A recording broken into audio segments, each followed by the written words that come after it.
Hello. I would first like to introduce our group. We are the Renewable Renegades. My name is Hank Brodel, and I am joined by my colleagues Jared Fulton, Kaza Chowdhury, and Emiliano Contreras. And we will be presenting our product from the Engineering, Design, and Development course. So we just want to start off with a little did you know statement. So hospitals, schools, and prisons generate a large amount of food scraps and wastes, about 3 pounds per bed in hospitals. This organic waste increases landfill volume and wastes chemical bonds that could be used in different ways, including fuel for cooking and heating and fertilizer for healthy soil. And this data is from Modern Healthcare article titled "Food for Thought: Hospitals Must Do More to End Their Wasteful Ways."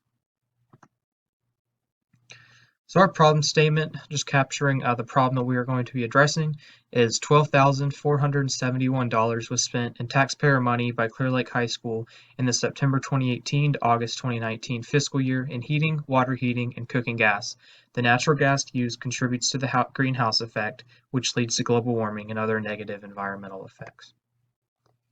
So just to look at our problem from multiple perspectives, we formulated an attack plan and looked at it from a legal perspective, health and safety perspective, technical perspective, educational perspective, and an economic perspective.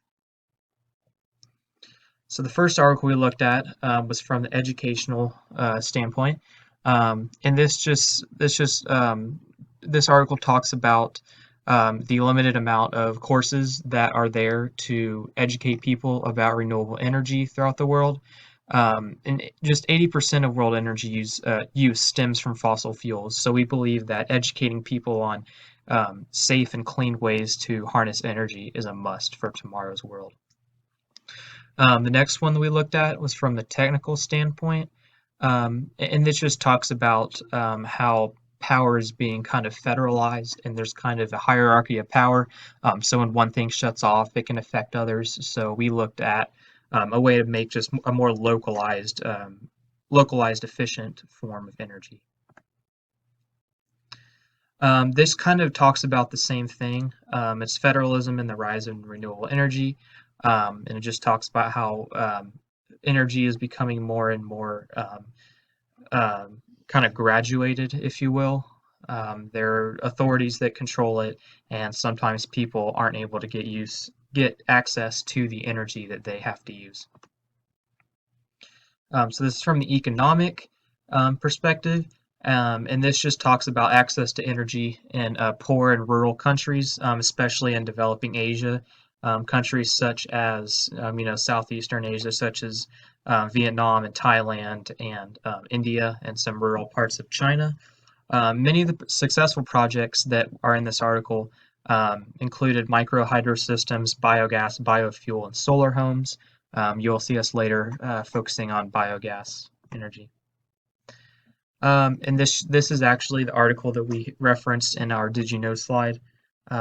Just talks about how hospitals need to end their wasteful ways and use the food that they have as waste to generate energy.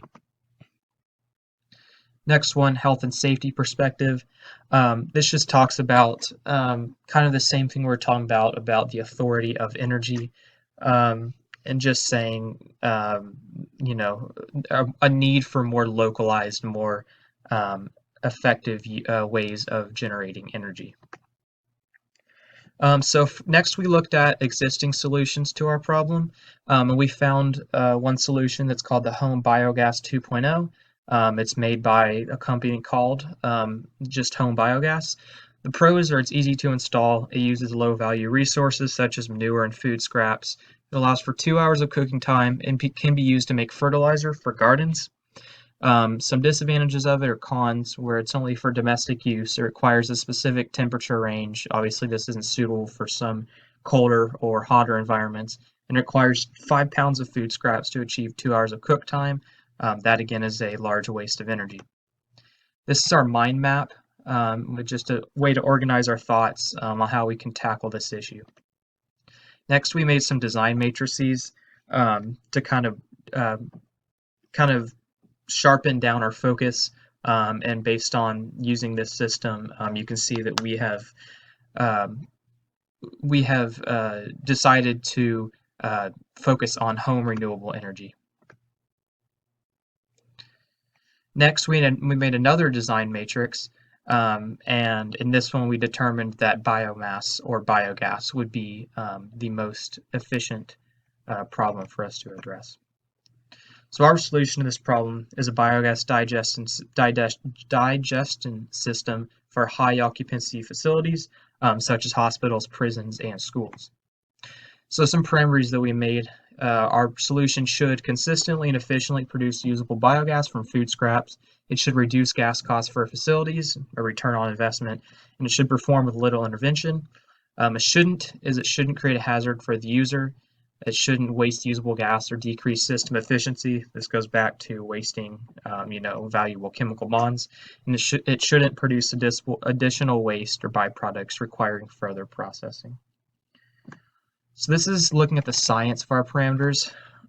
Should consistently and effectively produce usable biogas from food scraps. Insulation should be used to maintain a consistent temperature for the anaerobic bacteria to thrive. Obviously, this is the bacteria that will be breaking down the chemical bonds in food and scraps and be converting that to usable methane gas. It should reduce gas costs for facilities. The only cost for this system will be small amounts of electricity, maybe to kind of stir up the digester. And it should perform with little intervention. It'll be automated to run with minimal maintenance through the use of sensors and computers integrated into the system. It shouldn't create a hazard for the user. The methane produced by this system is highly flammable, but with proper sealing and locating the storage tanks away from flames, we'll be able to prevent any hazards. It shouldn't waste usable gas or decrease system efficiency. If the methane gas produces too low or has leaks, the system could cost a loss in efficiency. This would not be good for a return on investment. And it shouldn't produce additional waste. It creates methane gas, liquid fertilizer, and minimal solid waste. The solid waste doesn't build up quickly and require only maintenance after multiple years. Next, we used a survey and just sent it out to important people in the community that our solution would be addressing, such as hospital owners and facilitators and school administrators. You can see here some of the questions we asked them. How important is reducing the greenhouse effect? As a taxpayer, how willing would you be to support biogas generators in schools, hospitals, prisons, etc.? And this is the results from the survey. Overall, we had people were very willing to use our systems, either very willing or willing. This just kind of summarizes that. It's very important to reduce the greenhouse effect. Majority of people also said it is very important to reduce landfill volume. And then a majority also said they'd be willing to sort their food into designated bins. This obviously would be needed to keep out unwanted scraps in our digester. Almost more than half said that they would be willing to support biogas generators in high occupancy buildings that we talked about. 38% said they would be very willing, and 54.8%, that's a majority, would be willing to support green initiative projects regardless of whether it initially saves taxpayer money. Given the parameters that we had outlined, we were able to begin sketching and brainstorming for what we wanted our final product to look like. As you can see, there are a number of napkin sketches and rough outlines that we had done based off of our concepts and what we wanted to do. We eventually made this into a 3D model in which we took our basic design and made it into a more easy to access model. This is a technical drawing which outlines what it would look like with some basic dimensions in a generic system. Moving forward, we wanted to use a proof of concept idea, and the materials list as shown reflects the materials we wanted to use to create our proof of concept. We chose to do a proof of concept as opposed to a prototype or basic model because the actual full setup would be large and would be out of our price range and budget. It was more reasonable to test a proof of concept as opposed to the full system. Our proof of concept design was built through looking at a few models for basic designs on the internet, as well as looking at some of the similar solutions that we had outlined previously. As you can see on the materials list, we had a large number of donations from different sources, including a Dr. Bacon, someone who had helped us with our project, as well as Ace Hardware and a number of our peers. Other more specialized materials had to be bought, and it caused our total cost, excluding donations, to go up to $102. Once we had decided what we were going to use to build our proof of concept, we went on to go to the build procedure, which we outlined to be 3 basic steps. The first step is we wanted to drill 2 3-inch holes in a 55-gallon drum and make that complete with uniseals and adapter. Then we want to cut some PVC to length and make holes and cuts into that PVC, and finally install the PVC into it. Before we began building our proof of concept, we want to outline some safety and tool concerns that would be useful in making sure that our project went on well. Among these things, we want to be careful of some concerns using the chop saw, such as stray objects being thrown out of it, as well as injury from drill bits, inhalation of silicone sealant, and other sharp objects, splinters, and other material concerns. We decided to have goggles on, use gloves, and practice other safe measures throughout the project to make sure that none of us got hurt and that our project went on without a hitch. Reviewing the model with parameters, we had outlined that we want to produce biogas efficiently, reduce costs, and perform with a little intervention, as well as not create a hazard, not waste any gas that would decrease system efficiency or produce additional waste. And as you can see in the model that we will show shortly, that it's a fairly easy system where it requires very little intervention. It's very sealed so that there's no chance of gas to escape and there's no hazard. And additionally, it only produces a very small amount of waste so that it requires very little cleanup or other work. To document our process of building a proof of concept, we took a number of photos of the different steps as shown below. The first step is we want to cut our PVC to the correct length using a saw. We finally cut the 3-inch holes into a 55-gallon drum, and we installed an intake pipe as well as an output pipe for both liquid affluent and gas. This is seen in another step of the gas output pipe installation and installation of uniseals that would help the gas, keeping it from escaping. We drilled 2-inch holes into the affluent output pipe as to allow the liquids to flow out, and we installed it into the 55-gallon drum.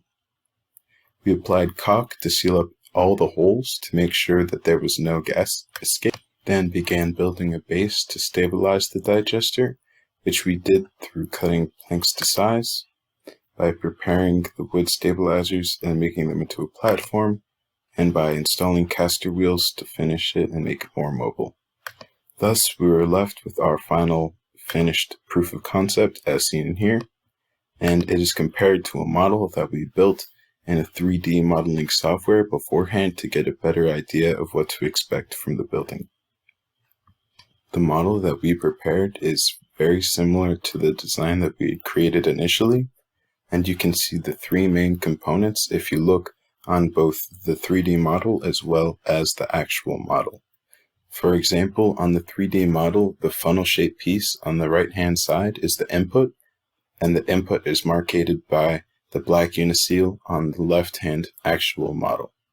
There's the liquid output affluent pipe, which is seen on the left-hand most side of both of the models, and then the gas exchange is seen by the pipe, which has an adapter into the small pipe that allows the gas to flow out. Thank you, Miliana, for explaining how the digester is made. Next, we'll be going into testing procedures. So there are 3 main steps for how we're going to test the biogas system. First, we had to have manure and food scraps. You can't have a digester without it digesting something.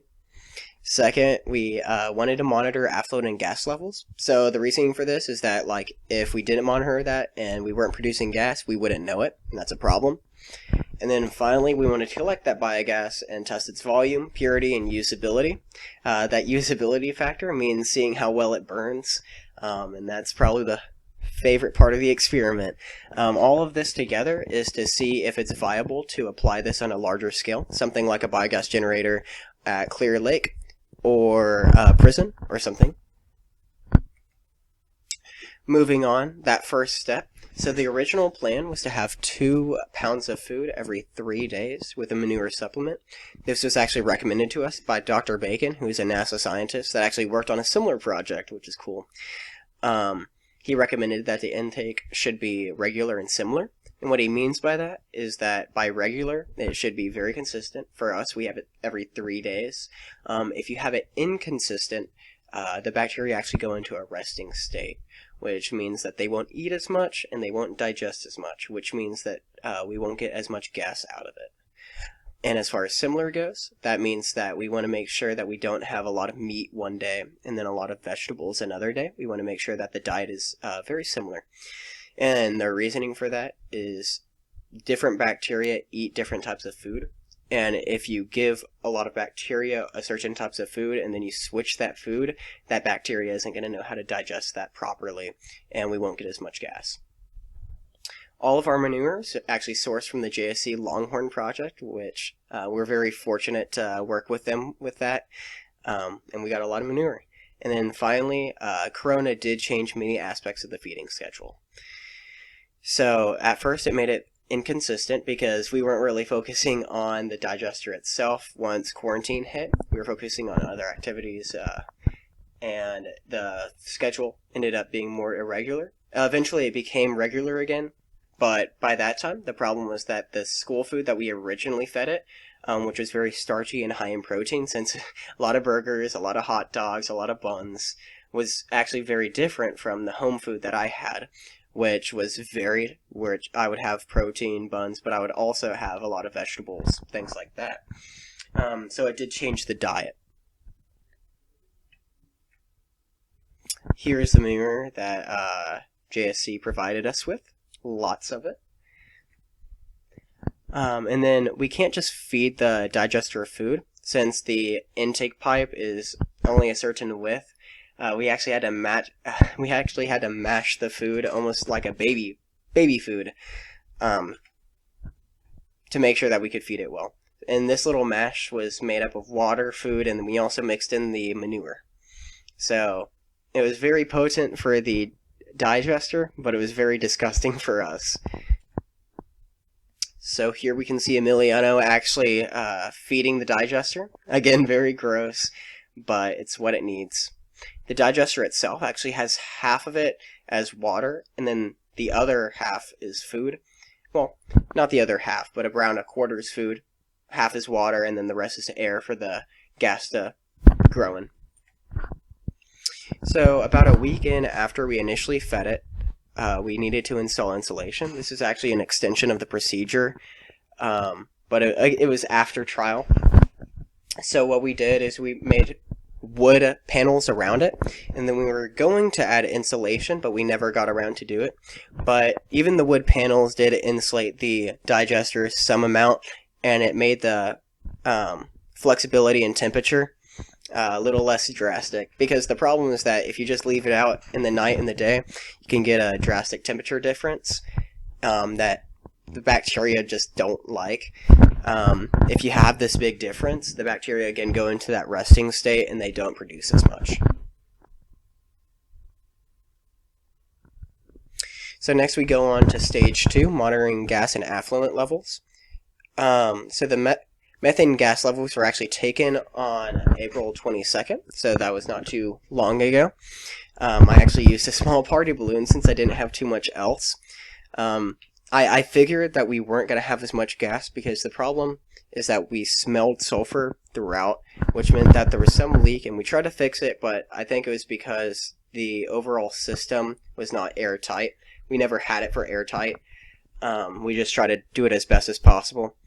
But we did get some amount of gas. Sadly, there is no affluent, but overall we did prove that methane could be attained, but we also had inefficiencies with it.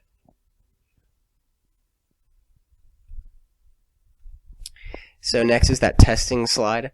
While the balloon itself was about 3 centimeters wide, here is the burning of it.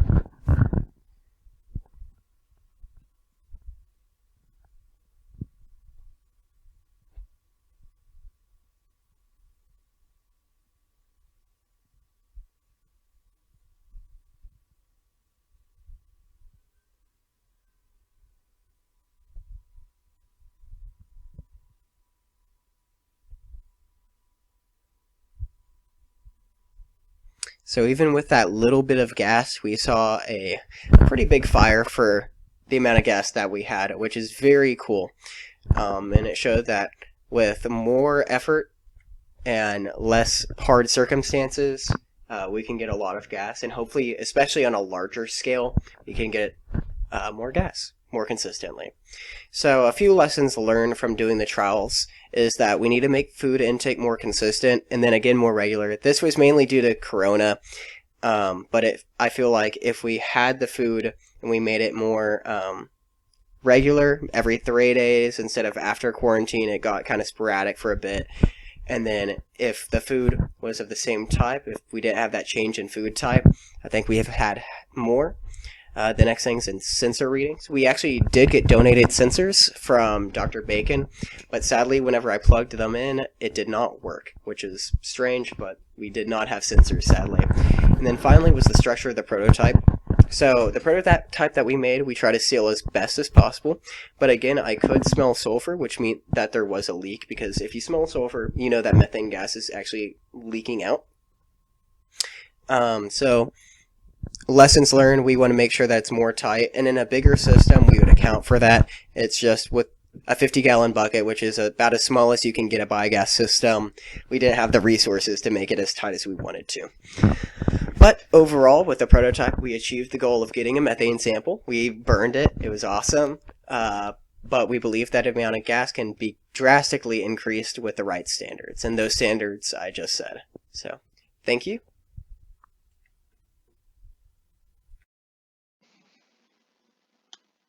So this is going to be a quick reflection of what we've done, just a little bit informal. So starting from the very beginning, we knew we wanted to do something with renewable energy, be it wind, solar, hydro, or we wanted a way to make renewable energy more efficient. And like, since renewable energy is always attached to some part of the environment, such as the sun or the weather, the wind, um, we wanted a way to store the renewable energy so we could use it when, let's say, nighttime. And we knew we wanted to do all this, but obviously we can't do it on such a scale for like a city or anything, but we wanted to focus on the home, on how we can make renewable energy at the home a lot more efficient. So looking at this chart, we knew through research we figured out that cooling, heating, and water heating for households seems to be almost 50% of the energy usage. So we wanted to use renewable energy to offset the costs of those things at the home. And that's basically where this mind map led us through heating and cooling efficiency, home renewable energy, and then we finally settled on biomass, mostly because we figured out we can just use food waste for biomass, and homes have a lot of food waste. And we also felt that wind, hydro, and geothermal and solar were pretty much played out, and there's already lots of products on the market for that already. So eventually, we decided to have this big team meeting, and we figured out instead of doing it for the home, why don't we focus on large occupancy facilities, such as, say, hospitals, schools, and prisons, because they have a lot of food scrap, they have cafeterias, and like right here, it's 3 pounds per bed in hospital. That's a lot of food that could be going into biomass and biofuel, which we can burn for heating, cooling, and the cooking that they do in the cafeterias. So what we would have done is had this meeting. If we were to do this project all over again, we would have had this meeting a lot sooner and figured out what to do a lot quicker, because we spent a lot of time, and when we did a lot of our research, almost half of our research focused on a topic we decided we weren't even ever going to do. So if we were to do this project again, we would have better team cohesion, have more meetings such as this, and figure out what we're going to do before we actually start all our work. So once we started research, we couldn't really find anything because for high occupancy facilities, because you don't really see large solar like power plants and biodigesters at hospitals, prisons, or schools. None of this stuff has actually been done that widely. So we struggle to find specific research. But so when we did our research, we went to these experts, Dr. Jack Bacon mostly right there, who gave us a lot of our materials. But we had this meeting with these scientists, and they told us, and they specifically did something very similar to this with a 55-gallon drum barrel. And they told us a lot of things that we needed to know, and mostly they told us a lot about leakage and insulation.